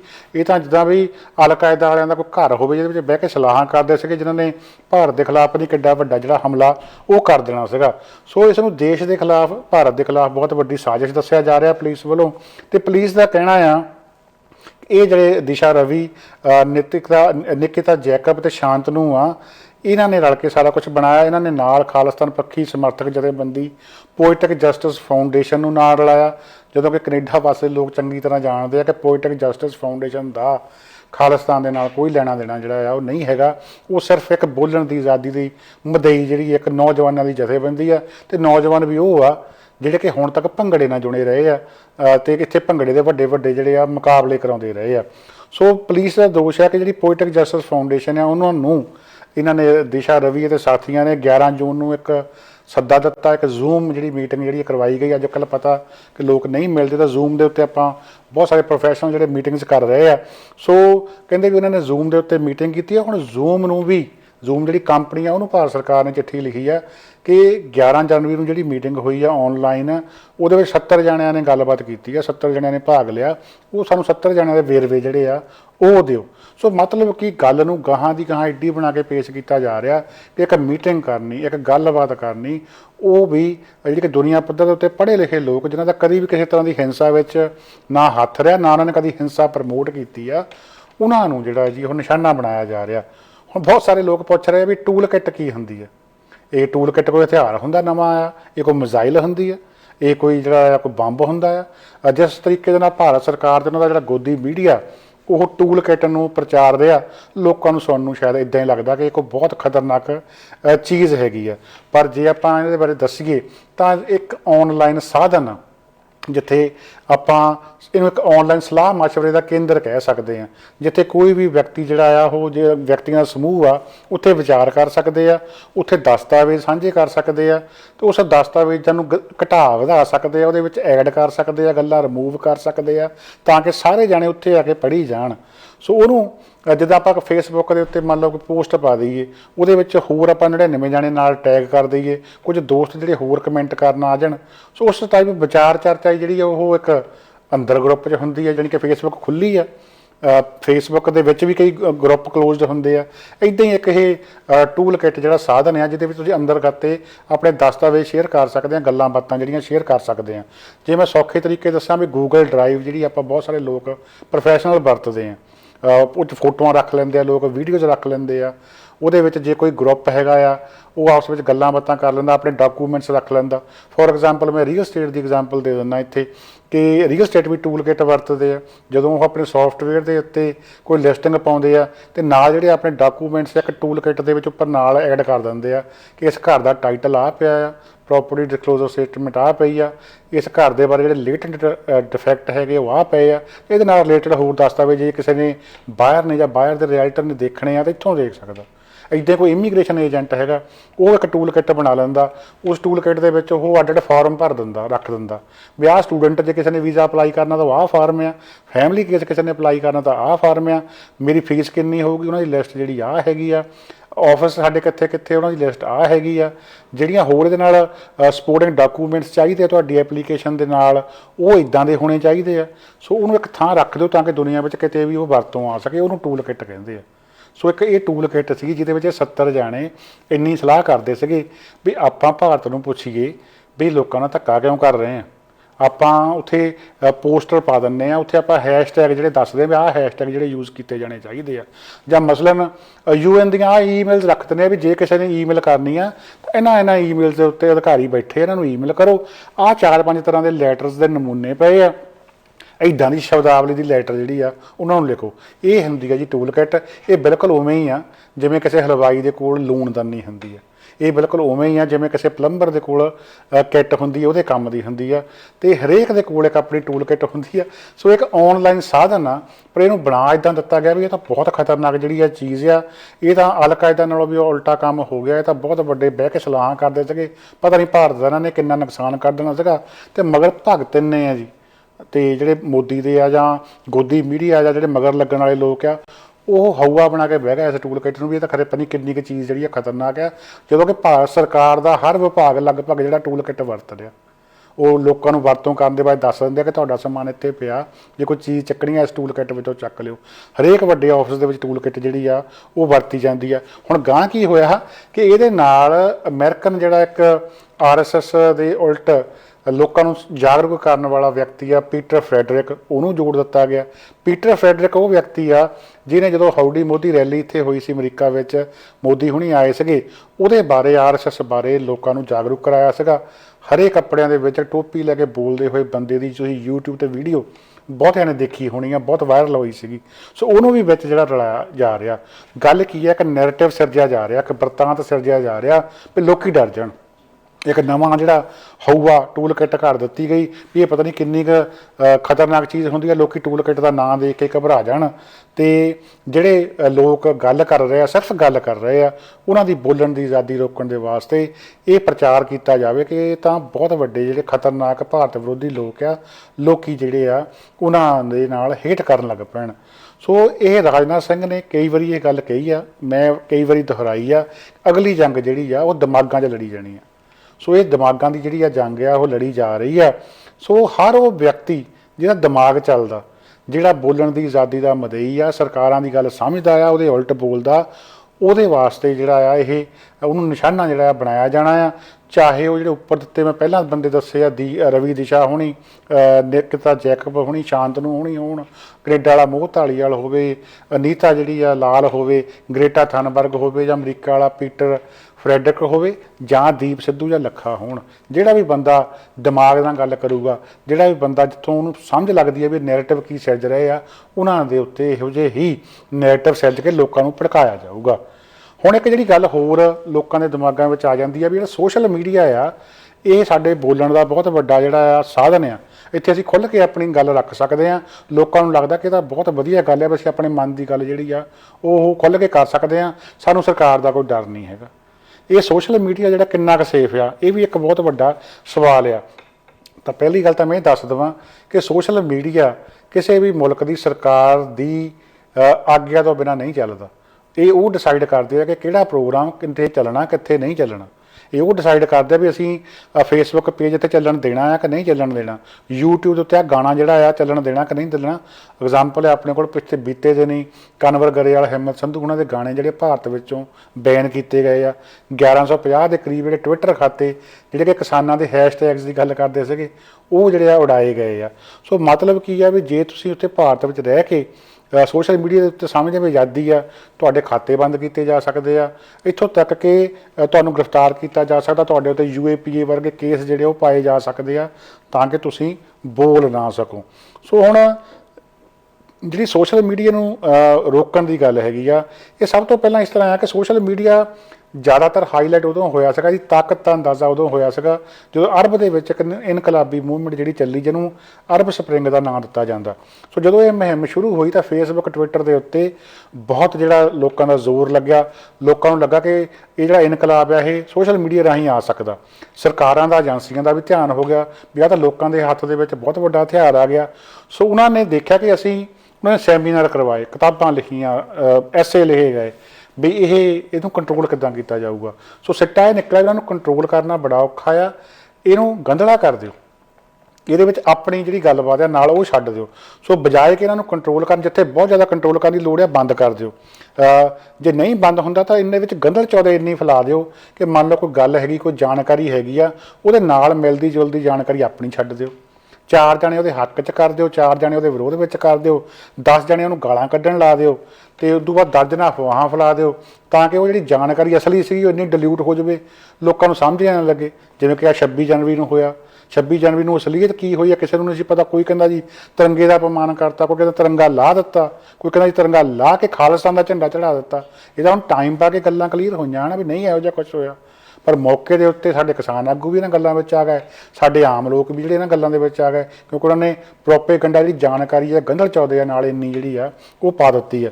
ਸੋ ਜੋ ਸੋਸ਼ਲ ਮੀਡੀਆ ਦੀ ਗੱਲ ਕਰ ਰਹੇ ਹਾਂ ਕਿ ਸੋਸ਼ਲ ਮੀਡੀਆ ਸ਼ਾਇਦ ਸਰਕਾਰਾਂ ਦੇ ਕੰਟਰੋਲ 'ਚ ਨਹੀਂ ਹੈਗਾ, ਸਿਰਫ ਗੋਦੀ ਮੀਡੀਆ ਆ। ਸਾਰੇ ਕੁਛ ਨੂੰ ਕੰਟਰੋਲ ਕਰ ਸਕਦੇ ਆ, ਜਿੱਥੇ ਨਹੀਂ ਕੰਟਰੋਲ ਕਰ ਸਕਦੇ ਉੱਥੇ ਜੇ ਆਪਾਂ ਪੰਜਾਬੀ 'ਚ ਕਹੀਏ ਵੀ ਗੰਦ ਪਾ ਸਕਦੇ ਆ। ਅਤੇ ਉਹ ਇੰਨਾ ਗੰਦ ਜਿਹੜਾ ਜ਼ਹਿਰੀਲਾ ਹੁੰਦਾ ਕਿ ਲੋਕਾਂ ਨੂੰ ਸਮਝ ਨਹੀਂ ਲੱਗਦੀ ਕਿ ਅਸਲੀਅਤ ਕੀ ਆ। ਲੋਕ ਆਪ ਖੁਦ ਹੋ ਕੇ ਅੱਕ ਜਾਂਦੇ ਆ, ਛੱਡੋ ਪਰਾਂ, ਸਾਨੂੰ ਸਮਝ ਨਹੀਂ ਲੱਗਦਾ ਕੌਣ ਸੱਚਾ ਆ ਕੌਣ ਝੂਠਾ ਆ। ਤੁਹਾਨੂੰ ਸੰਘਰਸ਼ਾਂ ਤੋਂ ਇੱਦਾਂ ਉਹ ਅਕਾ ਦਿੰਦੇ ਆ। ਹੁਣ ਗੱਲ ਜਿਹੜੀ ਚੱਲ ਰਹੀ ਆ ਗਾਂਹ ਲੋਕਾਂ ਦੇ ਮਨਾਂ ਵਿੱਚ ਸਵਾਲ ਆ ਕਿ ਭਾਰਤ ਦੇ ਵਿੱਚ ਜਿਹੜਾ ਕਿਸਾਨ ਅੰਦੋਲਨ ਚੱਲ ਰਿਹਾ ਉਹਦੇ ਉੱਤੇ ਮੋਦੀ ਸਰਕਾਰ ਦਾ ਜ਼ਬਰ ਜਿਹੜਾ ਕਿੰਨਾ ਕੁ ਵੱਧ ਸਕਦਾ। ਇਹ ਇੱਕ ਬਹੁਤ ਚਿੰਤਾ ਵਾਲੀ ਗੱਲ ਆ। ਸਾਨੂੰ ਕਈ ਵਾਰੀ ਇੱਦਾਂ ਲੱਗਦਾ ਹੁੰਦਾ ਕਿ ਆਹ ਹੁਣ ਬੱਸ ਹੋ ਗਈ, ਹੁਣ ਹੱਦ ਹੋ ਗਈ, ਇੱਦੋਂ ਥੱਲੇ ਨਹੀਂ ਕੋਈ ਜਾ ਸਕਦਾ ਹੈਗਾ। ਪਰ ਤੁਸੀਂ ਦੇਖੋਗੇ ਆਉਣ ਵਾਲੇ ਦਿਨਾਂ ਦੇ ਵਿੱਚ ਕਿ ਮੋਦੀ ਸਰਕਾਰ ਦਾ ਰੈਕਡ ਰਿਹਾ ਕਿ ਉਦੋਂ ਹੋਰ ਜਾ ਕੇ ਥੱਲੇ ਜਾ ਕੇ ਉਹਨਾਂ ਨੇ ਕਾਰਵਾਈਆਂ ਜਿਹੜੀਆਂ ਆ ਉਹ ਕੀਤੀਆਂ ਆ। ਹੁਣ ਜਿਹੜੇ ਹਾਲਾਤ ਆ ਉਹ ਕਾਫੀ ਬਦਲ ਚੁੱਕੇ ਆ। ਜਦੋਂ 3 ਮਹੀਨੇ ਪਹਿਲਾਂ ਕਿਸਾਨ ਮੋਰਚਾ ਲੱਗਾ ਸੀ ਉਦੋਂ ਹਾਲਾਤ ਹੋਰ ਸੀਗੇ, ਮੋਰਚੇ ਦੇ ਵਿੱਚ ਵੀ ਜਾਨ ਹੋਰ ਸੀਗੀ, ਅਤੇ ਹੁਣ ਮੋਰਚੇ ਵਿੱਚ ਜਾਨ ਦੇ ਵਿੱਚ ਵੀ ਫਰਕ ਪਿਆ। ਦੂਜੇ ਪਾਸੇ ਅੰਤਰਰਾਸ਼ਟਰੀ ਹਾਲਾਤ ਜਿਹੜੇ ਆ ਉਹ ਵੀ ਬਦਲੇ ਆ। ਭਾਰਤ ਦਾ ਅਮਰੀਕਾ ਦੇ ਵਿੱਚ ਦੋਸਤ ਡੋਨਲਡ ਟਰੰਪ ਉਹ ਹੁਣ ਰਾਸ਼ਟਰਪਤੀ ਨਹੀਂ ਰਿਹਾ, ਜਿਸ ਦੇ ਸਿਰ ਦੇ ਉੱਤੇ ਚੀਨ ਨੂੰ ਦਬ ਕੇ ਮਾਰੇ ਜਾ ਰਹੇ ਸੀਗੇ। ਹੁਣ ਉਸੇ ਚੀਨ ਦੇ ਨਾਲ ਭਾਰਤ ਵੱਲੋਂ ਸਮਝੌਤਾ ਕੀਤਾ ਗਿਆ, ਆਪਣਾ ਵੱਡਾ ਇਲਾਕਾ ਛੱਡ ਕੇ 20 ਫੌਜੀ ਮਰਵਾ ਕੇ ਫੌਜਾਂ ਰੀਟਰੀਟ ਕਰਵਾਈਆਂ ਜਾ ਰਹੀਆਂ, ਵਾਪਸ ਸੱਦ ਲਈਆਂ। ਰੂਸ ਦੇ ਨਾਲ ਆਉਣ ਵਾਲੇ ਦਿਨਾਂ ਦੇ ਵਿੱਚ ਹੱਥ ਵਧਾਇਆ ਜਾ ਰਿਹਾ ਦੋਸਤੀ ਵਾਸਤੇ। ਸੋ ਗੱਲ ਕੀ ਹੈ ਕਿ ਜਿਹੜੇ ਨਾਲ ਦੇ ਖਤਰੇ ਸੀਗੇ, ਜਿਹੜੇ ਅਮਰੀਕਾ ਦੇ ਸਿਰ ਦੇ ਉੱਤੇ ਲਏ ਹੋਏ ਸੀਗੇ, ਉਹਨਾਂ ਵੱਲੋਂ ਹੱਥ ਪਿੱਛੇ ਖਿੱਚ ਕੇ ਅੰਦਰੂਨੀ ਤੌਰ ਦੇ ਉੱਤੇ ਲੋਕਾਂ ਦੇ ਉੱਤੇ ਧਿਆਨ ਜਿਹੜਾ ਕੇਂਦਰਿਤ ਕਰਨ ਵੱਲ ਮੋਦੀ ਸਰਕਾਰ ਜਿਹੜੀ ਆ ਬੁਰੀ ਤਰ੍ਹਾਂ ਵੱਧ ਰਹੀ ਆ। ਇਹਦੇ ਵਾਸਤੇ ਲੋਕਾਂ ਦਾ ਮੂੰਹ ਬੰਦ ਕਰਾਇਆ ਜਾ ਰਿਹਾ। ਆਪਾਂ ਦੇਖਿਆ ਟਵਿੱਟਰ ਦੇ ਅਕਾਊਂਟ ਬੰਦ ਕੀਤੇ ਜਾ ਰਹੇ ਆ, ਲੋਕਾਂ ਦੇ ਉੱਤੇ ਮੁਕੱਦਮੇ ਜਿਹੜੇ ਦਰਜ ਕੀਤੇ ਜਾ ਰਹੇ ਆ, ਲੋਕਾਂ ਨੂੰ ਗ੍ਰਿਫਤਾਰ ਜਿਹੜਾ ਆ ਉਹ ਕੀਤਾ ਜਾ ਰਿਹਾ। ਆ ਟੂਲ ਕਿੱਟ ਵਾਲਾ ਮਾਮਲਾ ਮੈਂ ਸਾਰਾ ਹੁਣ ਦੱਸ ਕੇ ਹਟਿਆ ਪਹਿਲਾਂ ਵੀ ਕੀ ਹੋਇਆ। ਸੋ ਜਿਹੜਾ ਫਾਸ਼ੀਵਾਦ ਆ ਇਹ ਆਪਾਂ ਅਕਸਰ ਲਫ਼ਜ਼ ਵਰਤ ਲੈਂਦੇ ਹਾਂ ਜੀ, ਮੋਦੀ ਫਾਸ਼ੀਵਾਦੀ ਆ, RSS ਫਾਸ਼ੀਵਾਦੀ ਆ। ਇਹ ਫਾਸ਼ੀਵਾਦ ਸਮਝਣ ਦੇ ਨਾਲ ਉਹਨਾਂ ਨੂੰ ਮਹਿਸੂਸ ਕਰਨ ਦਾ ਜਿਹੜਾ ਸਮਾਂ ਆ ਉਹ ਆ ਗਿਆ ਆ। ਮੋਦੀ ਦੇ ਫਾਸ਼ੀਵਾਦ ਦੇ ਅਧੀਨ ਚਾਲਾਂ ਧੱਕਿਆਂ ਦੇ ਨਾਲ ਹੁਣ ਜ਼ੁਲਮ ਜਿਹੜਾ ਉਹ ਰੰਗ ਦਿਖਾਊਗਾ ਜਿਹੜਾ ਆਪਾਂ ਕਦੀ ਸੋਚਿਆ ਵੀ ਨਹੀਂ ਹੋਣਾ। ਇਹੋ ਜਿਹੀ ਪਾੜੋ ਫੁੱਟ ਪਾਓ ਦੀ ਰਾਜਨੀਤੀ ਵੀ ਹੋਊਗੀ, ਉੱਤੋਂ ਕਟਾਪਾ ਵੀ ਹੋਊਗਾ, ਗ੍ਰਿਫਤਾਰੀਆਂ ਵੀ ਹੋਊਗੀਆਂ, ਹਰੇਕ ਚੀਜ਼ ਜਿਹੜੀ ਇਹੋ ਜਿਹੀ ਹੋਊਗੀ ਕਿ ਆਪਾਂ ਦੇਖ ਕੇ ਦੰਗ ਰਹਿ ਜਾਵਾਂਗੇ ਅਤੇ ਹੈਰਾਨ ਹੋਵਾਂਗੇ। ਅਮਿਤ ਸ਼ਾਹ ਹੁਣੀ ਬੀਤੇ ਦਿਨੀ ਇੱਕ ਜਿਹੜੇ ਆਪਣੇ ਉਹਨਾਂ ਦੇ ਕਾਰਕੁਨ ਨੇ, ਸੰਘੀ ਕਾਰਕੁਨ ਨੇ, ਉਹਨਾਂ ਦੀ ਇੱਕ ਸਭਾ ਦੇ ਵਿੱਚ ਬੋਲ ਕੇ ਬੜੇ ਮਾਣ ਨਾਲ ਕਹਿੰਦੇ ਆ ਕਿ ਅਸੀਂ ਯੂਪੀ ਦੇ ਵਿੱਚ 300 ਤੋਂ ਵੱਧ ਕੰਮ ਕਰਕੇ 300 ਤੋਂ ਵੱਧ ਪੂਰੇ ਭਾਰਤ ਵਿੱਚ ਸੀਟਾਂ ਜਿੱਤੀਆਂ ਹੈਗੀਆਂ। ਉਹਦੇ ਵਾਸਤੇ ਅਸੀਂ WhatsApp ਗਰੁੱਪ ਬਣਾਏ ਸੀਗੇ, ਜਿਹੜੇ ਕਿ 50 ਲੱਖ ਦਾ ਵੀ ਇੱਕ ਗਰੁੱਪ ਸੀ, ਇੱਕ 18 ਲੱਖ ਦਾ ਵੀ ਗਰੁੱਪ ਸੀ। ਅਤੇ ਉਹਨਾਂ ਗਰੁੱਪਸ ਦੇ ਵਿੱਚ ਸ਼ੇਅਰ ਕੀ ਕੀਤਾ ਹੈ, ਕਹਿੰਦੇ ਹਾਸੇ ਵਾਲੀਆਂ ਗੱਲਾਂ ਵੀ ਸ਼ੇਅਰ ਕੀਤੀਆਂ ਵੀ ਲੋਕਾਂ ਨੂੰ ਹਸਾ ਕੇ, ਚੁਟਕਲੇ ਸੁਣਾ ਕੇ, ਕਾਰਟੂਨ ਦਿਖਾ ਕੇ ਕਿਵੇਂ ਵੋਟਾਂ ਜਿਹੜੀਆਂ ਆਪਣੇ ਵੱਲ ਪਵਾਉਣੀਆਂ, ਅਤੇ ਡਰਾਉਣ ਵਾਲੀ ਗੱਲ ਜਿਹੜੀ ਉਹ ਵੀ ਕੀਤੀ ਗਈ ਆ। ਜਿਹੜੀ ਆ ਡਰਾਉਣ ਵਾਲੀ ਗੱਲ ਉਹਨਾਂ ਨੇ ਕਹੀ ਆ, ਇਹ ਬੜੀ ਜਿਹੜੀ ਸੀਰੀਅਸ ਗੱਲ ਹੈਗੀ ਆ ਕਿ ਲੋਕਾਂ ਨੂੰ ਹਰ ਤਰ੍ਹਾਂ ਸਾਮ ਦਾਮ ਦੰਡ ਪਰਤ ਕੇ ਵੋਟਾਂ ਕਿਵੇਂ ਆਪਣੇ ਹੱਕ ਵਿੱਚ ਪਾਉਣੀਆਂ, ਉਹਦੇ ਵਾਸਤੇ ਸੋਸ਼ਲ ਮੀਡੀਆ ਜਿਹੜਾ ਬੁਰੀ ਤਰ੍ਹਾਂ ਵਰਤਿਆ ਗਿਆ। ਇਹ ਫਾਸ਼ੀਵਾਦ ਜਿਹੜਾ ਆ ਇਹ ਪੂਰੇ ਭਾਰਤ ਨੂੰ ਖਾ ਰਿਹਾ। ਕੋਈ ਵੱਡੀ ਗੱਲ ਨਹੀਂ ਕਿ ਕੱਲ੍ਹ ਨੂੰ ਜਿਵੇਂ ਚੀਨ ਦੇ ਵਿੱਚ ਚੀਨ ਦੀ ਜਿਹੜੀ ਸਰਕਾਰੀ ਪਾਰਟੀ ਹੈਗੀ ਆ, ਕਮਿਊਨਿਸਟ ਪਾਰਟੀ ਆਫ ਚਾਈਨਾ, ਉਹ ਵੱਡੀਆਂ ਕਾਰਪੋਰੇਸ਼ਨਾਂ ਦੇ ਵਿੱਚ ਭਾਈਵਾਲ ਆ, ਉਹਨਾਂ ਦੇ ਆਗੂ ਭਾਈਵਾਲ ਆ। ਇੱਥੇ ਭਾਜਪਾ ਜਿਹੜੇ ਉਹਦੇ ਨਜ਼ਦੀਕੀ ਹੋਣਗੇ ਉਹ ਭਾਰਤ ਦੀਆਂ ਵੱਡੀਆਂ ਕਾਰਪੋਰੇਸ਼ਨਾਂ ਦੇ ਵਿੱਚ ਭਾਈਵਾਲ ਹੋਣਗੇ, ਅਤੇ ਭਾਰਤ ਜਿਹੜਾ ਇੱਕ ਵਾਂਗ ਫਿਰ ਈਸਟ ਇੰਡੀਆ ਕੰਪਨੀ ਦੀ ਥਾਂ ਦੇ ਉੱਤੇ ਭਾਰਤ ਦੀਆਂ ਦੇਸੀ ਜਿਹੜੀਆਂ ਕਾਰਪੋਰੇਸ਼ਨਾਂ ਆ ਉਹਨਾਂ ਦਾ ਗੁਲਾਮ ਹੋ ਜਾਊਗਾ। ਹੁਣ ਜਿਹੜਾ ਇਹ ਫਾਸ਼ੀਵਾਦ ਹੈਗਾ ਆ, ਇਹ ਸਮਝਣ ਵਾਲੀ ਲੋੜ ਹੈਗੀ ਆ ਕਿ ਇਹ ਉਹਨਾਂ ਲੋਕਾਂ ਦਾ ਖਾਸ ਕਰਕੇ ਦੁਸ਼ਮਣ ਹੈ ਜਿਹੜੇ ਇਸ ਫਾਸ਼ੀਵਾਦ ਦੇ ਉਲਟ ਬੋਲਦੇ ਆ। ਉਹ ਚਾਹੇ ਨਕਸਲਾਈਟ ਹੋਣ, ਉਹ ਚਾਹੇ ਜਿਹੜੇ ਲਿਬਰਲ ਹੋਣ, ਚਾਹੇ ਉਹ ਖਾਲਿਸਤਾਨੀ ਹੋਣ, ਚਾਹੇ ਉਹ ਪੰਥਕ ਧਿਰਾਂ ਹੋਣ, ਆਮ ਸਿੱਖ ਜਾਂ ਮੁਸਲਮਾਨ ਜਾਂ ਹਿੰਦੂ ਹੋਣ, ਉਹਨਾਂ ਸਭ ਦਾ ਜਿਹੜਾ ਆ ਵਿਰੋਧ ਕੀਤਾ ਜਾ ਰਿਹਾ ਆ। ਹੁਣ ਤਾਜ਼ਾ ਕੀ ਹੋ ਰਿਹਾ ਕਿ ਜਿਹੜਾ ਕਿਸਾਨ ਮੋਰਚਾ ਆ ਉਹਦੇ ਵਿੱਚ ਕੁਝ ਤਰ੍ਹਾਂ ਇਹ ਸਮਝ ਰਹੀਆਂ ਕਿ ਸਾਨੂੰ ਕੁਛ ਨਹੀਂ ਹੋਣਾ। ਸੋ ਜਿਵੇਂ ਕਿ ਕਾਮਰੇਡ ਆ, ਇੱਕ ਸੰਘੀ ਜਿਹੜੇ ਆ ਕਾਮਰੇਡਾਂ ਦੇ ਵੀ ਉਨੇ ਹੀ ਦੁਸ਼ਮਣ ਆ, ਖਾਲਿਸਤਾਨੀਆਂ ਦੇ ਵੀ ਉਨੇ ਹੀ ਦੁਸ਼ਮਣ ਆ, ਪੰਥਕ ਧਿਰਾਂ ਦੇ ਵੀ ਉਨੇ ਹੀ ਜਿਹੜੇ ਲਾਗ ਡਾਟ ਉਹਨਾਂ ਨਾਲ ਰੱਖਦੇ ਆ। ਸੋ ਹਾਲ ਦੀ ਘੜੀ ਕੀ ਹੋ ਰਿਹਾ ਕਿ ਸਾਡੀਆਂ ਜਿਹੜੀਆਂ ਧਿਰਾਂ ਕਿਸਾਨ ਮੋਰਚੇ 'ਤੇ ਗਈਆਂ ਇਹ ਆਪਸ ਵਿੱਚ ਹੀ ਉਲਝ ਕੇ ਰਹਿ ਰਹੀਆਂ। ਇਹ ਸੋਚਾਂ ਦਾ ਟਕਰਾਅ ਆ। ਇਹ ਜਿਹੜੇ ਲੋਕ ਆ ਵਿਚਾਰਧਾਰਾਵਾਂ ਕਰਕੇ ਲੜ ਰਹੇ ਆ, ਪਰ ਇਹ ਨਹੀਂ ਸਮਝ ਰਹੇ ਕਿ ਇੱਕ ਉਸ ਬੈਲਟ ਦੇ ਉੱਤੇ ਜਾਂਦੇ ਜਾਂਦੇ ਲੜ ਰਹੇ ਆ ਜਿਹਦੇ ਬੈਲਟ ਦੇ ਐਂਡ ਦੇ ਉੱਤੇ ਹੋਰ ਗਡਾਸੇ ਜਿਹੜੇ ਲੱਗੇ ਹੋਏ ਆ ਜਿਨ੍ਹਾਂ ਨੇ ਉਹਨਾਂ ਨੂੰ ਖਤਮ ਕਰਨਾ। ਸੋ ਇਹਨਾਂ ਲੋਕਾਂ ਦੇ ਹੱਥ ਵਿੱਚ ਆ ਕਿ ਬੈਲਟ ਦੇ ਉੱਤੇ ਲੜ ਕੇ ਮਰ ਜਾਣਾ ਜਾਂ ਬੈਲਟ ਤੋਂ ਉੱਤਰ ਜਾਣਾ ਜਾਂ ਬੈਲਟ ਤੱਕ ਲੜਦਿਆਂ ਜਾ ਕੇ ਜਿਹੜਾ ਵੱਡਾ ਸੰਘੀ ਗੜਾਸਾ ਉਹਦੇ ਨਾਲ ਧੌਣਾ ਲਹਾਉਣੀਆਂ। ਸੋ ਜਿਹੜਾ ਕਿਸਾਨ ਮੋਰਚਾ ਆ ਇਹ ਸਮਝਣ ਵਾਲੀ ਗੱਲ ਹੈਗੀ ਆ ਕਿ ਇਹ ਸਾਡੀ ਹੋਂਦ ਦੀ ਲੜਾਈ ਆ, ਅਤੇ ਇਸ ਹੋਂਦ ਦੀ ਲੜਾਈ ਨੂੰ ਬਚਾਉਣ ਦੇ ਵਾਸਤੇ ਸਾਡਾ ਸਾਰੀਆਂ ਸੋਚਾਂ ਦਾ ਇੱਕ ਹੋਣਾ ਪੈਣਾ। ਬੇਸ਼ੱਕ ਸਾਡੇ ਆਪਸ ਵਿੱਚ ਜਿੰਨੇ ਮਰਜ਼ੀ ਟਕਰਾਅ ਹੋਣ ਇਹ ਬਾਅਦ 'ਚ ਨਜਿੱਠੇ ਜਾ ਸਕਦੇ ਆ, ਪਰ ਜੇ ਹੁਣ ਕਿਸਾਨ ਮੋਰਚੇ ਦੇ ਰੂਪ ਦੇ ਵਿੱਚ ਸੰਘੀਆਂ ਦਾ ਡਟ ਕੇ ਟਾਕਰਾ ਨਾ ਕੀਤਾ ਤਾਂ ਅਸੀਂ ਮੋਰਚਾ ਵੀ ਹਾਰਾਂਗੇ ਤਾਂ ਹੋਰ ਬਹੁਤ ਕੁਝ ਜਿਹੜਾ ਆ ਉਹ ਵੀ ਹਾਰਾਂਗੇ। ਇਹ ਗੱਲ ਸਾਰਿਆਂ ਨੂੰ ਸੋਚਣ ਵਾਲੀ ਆ ਕਿ ਅਸੀਂ ਕਿਸਾਨ ਮੋਰਚਾ ਜਦੋਂ ਸ਼ੁਰੂ ਹੋਇਆ ਕਿ ਕਿਸਾਨ ਆਗੂਆਂ ਦੇ ਕਰਕੇ ਮਗਰ ਲੱਗੇ ਸੀਗੇ ਵੀ ਆਹ ਫਲਾਣਾ ਕਿਸਾਨ ਆਗੂ ਬਹੁਤ ਚੰਗਾ ਇਹਦੇ ਕਰਕੇ ਅਸੀਂ ਜਾ ਰਹੇ ਹਾਂ, ਜਾਂ ਅਸੀਂ ਇਸ ਕਰਕੇ ਪਿੱਛੇ ਹਟ ਗਏ ਹੁਣ ਕਿ ਆਹ ਫਲਾਣਾ ਆਗੂ ਜਿਹੜਾ ਚੰਗਾ ਨਹੀਂ ਹੈਗਾ। ਜਦੋਂ ਅਸੀਂ ਕਿਸਾਨ ਆਗੂਆਂ ਕਰਕੇ ਜਿਹੜੇ ਅੱਗੇ ਪਿੱਛੇ ਲੱਗੇ ਸੀਗੇ ਫਿਰ ਗੱਲ ਹੋ ਰਿਹਾ, ਪਰ ਬਹੁਤੇ ਜਿਹੜੇ ਲੋਕ ਆ ਉਹ ਜ਼ਮੀਨਾਂ ਬਚਾਉਣ ਲਈ, ਖੇਤੀ ਬਿੱਲ ਰੱਦ ਕਰਾਉਣ ਲਈ, ਉਹ ਸਾਡੇ ਬਜ਼ੁਰਗ ਜਿਹੜੇ ਤੇ ਪਹਿਲਾਂ ਠੰਡ 'ਚ ਬੈਠੇ ਰਹੇ ਆ ਹੁਣ ਗਰਮੀ 'ਚ ਬੈਠਣ ਲਈ ਤਿਆਰ ਆ, ਉਹਨਾਂ ਕਰਕੇ ਜਿਹੜੇ ਆ ਉੱਥੇ ਗਏ ਸੀਗੇ। ਸੋ ਜੇ ਉਹਨਾਂ ਕਰਕੇ ਉੱਥੇ ਗਏ ਆ ਤਾਂ ਫਿਰ ਜਿਹੜੀ ਆਪਸੀ ਬੇਇਤਫਾਕੀ ਆ ਇਹ ਹਾਲ ਦੀ ਘੜੀ ਛੱਡਣੀ ਪਊਗੀ। ਅਦਰਵਾਈਜ਼ ਸਾਰੇ ਜਿਹੜੇ ਲੋਕਾਂ ਦੀ ਜਿਹੜੀ ਉੱਥੇ ਸੰਘਰਸ਼ ਕਰ ਰਿਹਾ ਪਿੱਠ ਲੱਗੂਗੀ ਜਿਹੜੀ ਕਿ ਸਾਨੂੰ ਗਵਾਰਾ ਨਹੀਂ, ਇਹ ਸਾਡੀ ਹੋਂਦ ਲਈ ਖਤਰਾ ਆ। ਸੋ ਇਸ ਵੇਲੇ ਆਪਸੀ ਬੇਇਤਫਾਕੀ ਭੁੱਲ ਕੇ ਏਕਤਾ ਰੱਖਣੀ ਜਿਹੜੀ ਉਹ ਸਮੇਂ ਦੀ ਮੁੱਖ ਲੋੜ ਆ। ਉਮੀਦ ਹੈ ਕਿ ਸਾਰੇ ਇਸ ਗੱਲ ਨੂੰ ਸਮਝਣ ਦੀ ਕੋਸ਼ਿਸ਼ ਕਰਨਗੇ। ਇੱਥੇ ਹੀ ਪ੍ਰੋਗਰਾਮ ਖਤਮ ਕਰਨ ਦੀ ਆਗਿਆ ਬਖਸ਼ੋ। ਕੱਲ੍ਹ ਨੂੰ ਹੋਰ ਗੱਲਾਂ ਬਾਤਾਂ ਲੈ ਕੇ, ਹੋਰ ਖਬਰਾਂ ਤਬਸਰੇ ਲੈ ਕੇ ਤੁਹਾਡੀ ਸੇਵਾ 'ਚ ਹਾਜ਼ਰ ਹੁੰਦੇ ਹਾਂ। ਤਦ ਤੱਕ ਲਈ ਆਪ ਸਭ ਨੂੰ ਪਿਆਰ ਸਤਿਕਾਰ ਭਰੀ ਸਤਿ ਸ੍ਰੀ ਅਕਾਲ ਜੀ। ਸਾਡਾ ਹਰ ਇੱਕ ਪ੍ਰੋਗਰਾਮ ਦੇਖਣ ਤੇ ਸਾਡੇ ਨਾਲ ਜੁੜਨ ਲਈ ਸਬਸਕ੍ਰਾਈਬ ਕਰੋ ਚੈਨਲ ਪੰਜਾਬੀ ਤੇ ਨੋਟੀਫਿਕੇਸ਼ਨ ਲਈ ਬੈਲ ਆਈਕਨ ਵਾਲੇ ਬਟਨ ਤੇ ਕਲਿੱਕ ਕਰੋ।